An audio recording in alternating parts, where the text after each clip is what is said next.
여러분과 나는 그리스도의 직분을 받았지요. 교회가 이 직분을 갖고 있는 겁니다.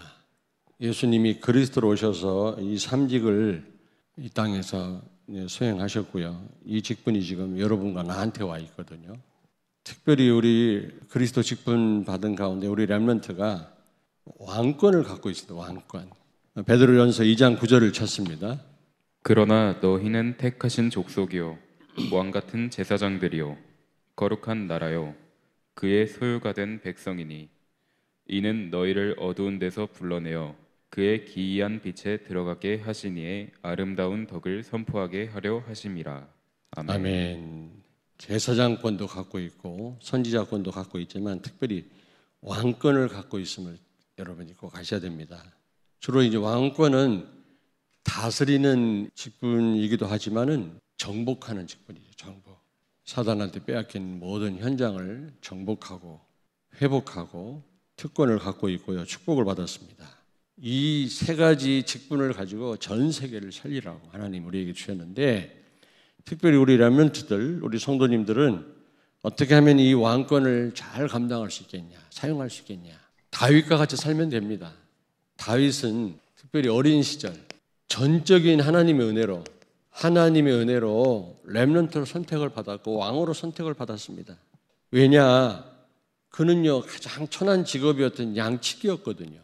왕이 되리라고는 꿈에도 못 꿨겠죠. 우리 렘넌트들 꼭 기억하십시오. 전적인 하나님의 은혜입니다. 우리가 훌륭해서가 아닙니다. 조건이 좋아서가 아니라 아예 다른 씨라고 그랬잖아요.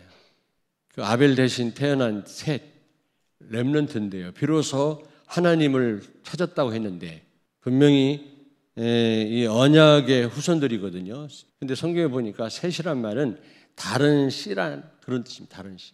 여러분들이 정체성을 알아야 돼요. 나는 할 수 없다. 그 누가 한 말이에요, 그거? 정체성을 몰라요. 하나님의 자녀 아닙니까? 렘넌트 아닙니까? 내가 누군가라는 게 너무 중요합니다. 사람들이 나를 누구라 하느냐? 예수님이 누군가? 우리가 첫째로 질문해야 되고요. 두 번째는 나는 누군가? 너무 중요합니다. 내 생각대로 나를 판단해요. 너무 잘못된 거죠. 그리고 그는 사명을 받은 후 성령 충만을 받았습니다. 오늘 본문 사무엘상 16장 13절 찾습니다. 사무엘이 기름 뿔병을 가져다가 그의 형제 중에서 그에게 부었더니 이날 이후로 다윗이 여호와의 영에게 크게 감동되니라. 아멘. 사무엘이 떠나서 라마로 가니라. 아멘. 아멘. 여러분이 정말로 사명을 깨달으면 그때부터 하나님은 성령 충만함을 주실 줄로 믿습니다. 여러분이 사명도 모르는데 하나님이 성령 충만을 주실 이유가 없죠. 왕이라고 하는 이런 사명을 부여받은 이후에 이 다윗에게 성령 충만함을 받았다. 우리 렘넌트가 사명을 알아야 됩니다. 내가 세계복음을 위해서 앞으로 어떻게 하겠다. 어떻게 공부하겠다. 그 순간 하나님은 성령으로 충만케 하실 줄로 믿습니다. 그는 이 어릴 때요 골리앗과 싸우지 않았습니까? 그 수많은 이스라엘 백성들이 심지어 사울 왕까지도 공포 속에 있는 가운데 이 어린 다윗이 나가서 단 한 방에 쓰러뜨렸거든요. 그리고 사울 왕이 3천 명의 군대를 거느리고 다윗을 죽이려고 따라다녔습니다. 근데 한 번도 위기로 느끼지 않았어요. 다윗은요. 하나님의 큰 계획을 알았어요. 우리 렘넌트들 중요합니다. 어린 렘넌트들. 여러분에게 고난이 왔습니까? 어려움이 왔습니까? 위기가 왔습니까? 그걸 위기로 보면 큰일 나요. 하나님의 큰 계획을 알아야 돼요. 다윗은 그랬다니까. 사무엘상 17장 29절에 보니까 전쟁터에 나가 있는 형들에게 아버지가 이새가 다윗에게 심부름 시켰잖아요. 그 전쟁터에 갔더니 형들이 너 여기 왜 왔냐 말이야. 어린 놈이 위험한데. 그랬더니 왜 이유가 없겠습니까? 그랬거든요. 여러분 어떤 위기든 어떤 고난이든 문제든 왜 이유가 없겠냐고요. 하나님의 큰 계획이 있어요. 어찌하여 이유가 없겠습니까? 다윗이 그랬어요. 하나님이 분명한 이유를 갖고 다윗을 그곳에 보내신 겁니다. 골리앗을 쓰러뜨리라고. 하나님의 영광을 나타내기 위해서 하나님 보내셨단 말이에요. 그리고 그는요 양치기 하면서 작품을 만들어냈잖아요. 시도 쓰고요. 하나님을 찬양하고요. 여러분 지금 우리 렘넌트들 공부하잖아요. 근데 그걸 소홀히 하면 안 돼요. 왜냐하면 이게요 전부 사역의 발판이에요. 사역의 발판이고 이게 도구입니다. 도구. 여러분이 하시는 일, 그게요 세계 복음화를 위해서 크게 쓰임 받는다는 사실을 아셔야 돼요. 특별히 어린 렘넌트들. 시편 78편 70절 72절을 찾습니다. 또 그의 종 다윗을 택하시되 양의 우리에서 취하시며 젖 양을 기르는 중에서 그들을 이끌어내사 그의 백성인 야곱 그의 소유인 이스라엘을 기르게 하셨더니 이에 그가 그들을 자기 마음의 완전함으로 기르고 그의 손의 능숙함으로 그들을 지도하였도다. 아멘. 아멘. 그 양치게 하면서 그가요 양을 지키려고 최선을 다하고요. 또 그 가운데 작품을 만들어냈잖아요. 시편 가운데 많은 그 시를 다윗이 썼습니다. 너무나 여러분들의 그 시간표가 중요하다는 사실을 아셔야 돼요.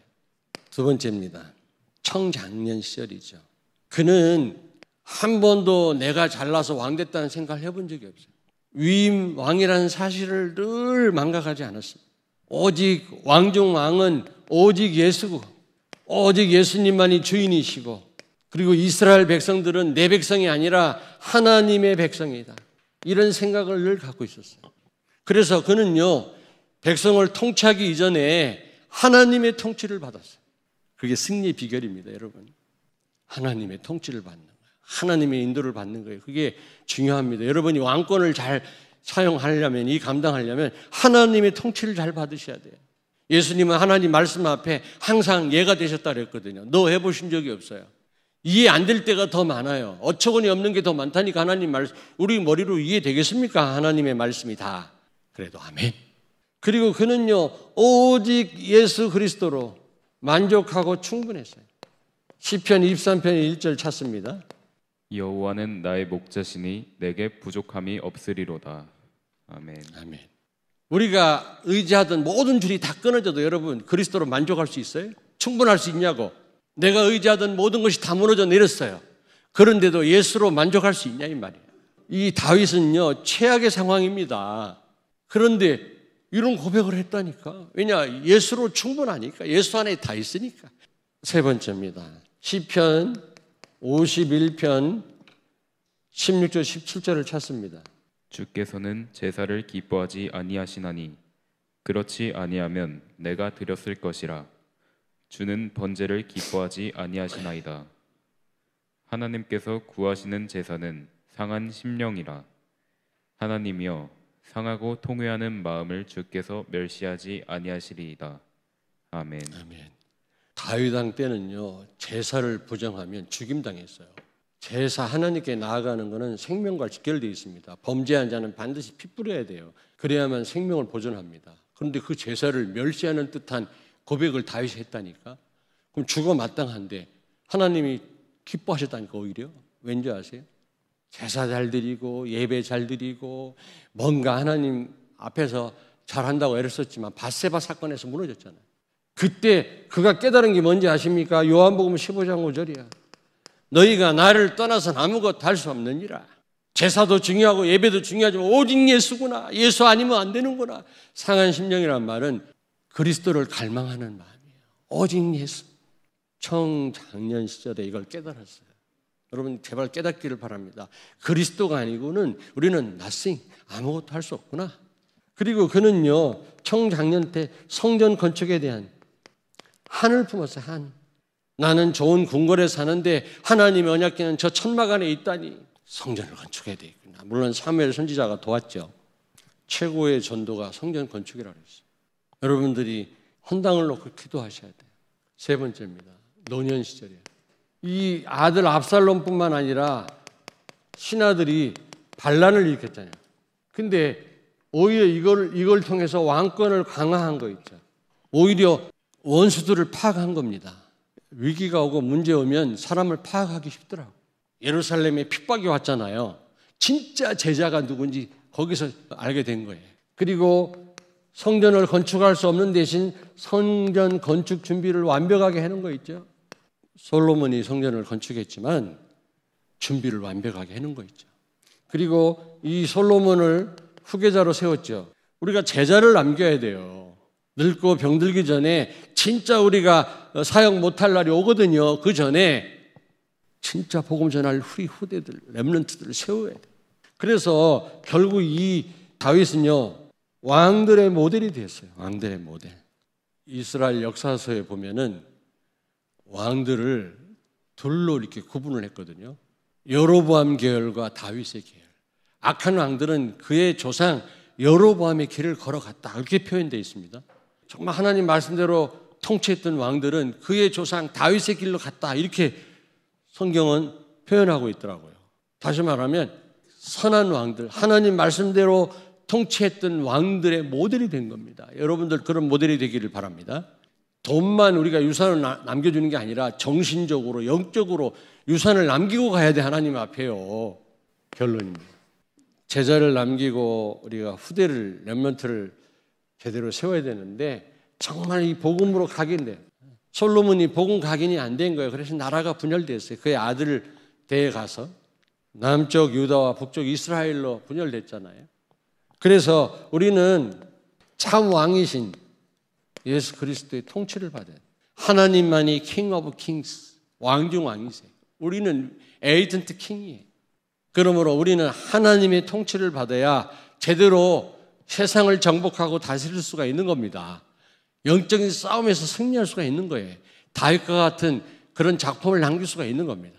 아멘. 우리라면 꼭 기억하십시오. 여러분들은 왕 같은 제사장이다. 그래서 기도하겠습니다. 살아계신 하나님 은혜를 감사합니다. 우리 모두가 받은 왕직을 제대로 감당하며 이 시대의 사단을 꺾고 시대 살리는 그런 축복을 누리게 해 주옵소서. 특히 다윗 왕과 같이 삶을 통해 정말 우리 렘넌트들이 세상을 정복하고 살리는 주역들이 다 되게 해 주시옵소서. 예수님 거룩하신 이름으로 기도하옵나이다. 아멘.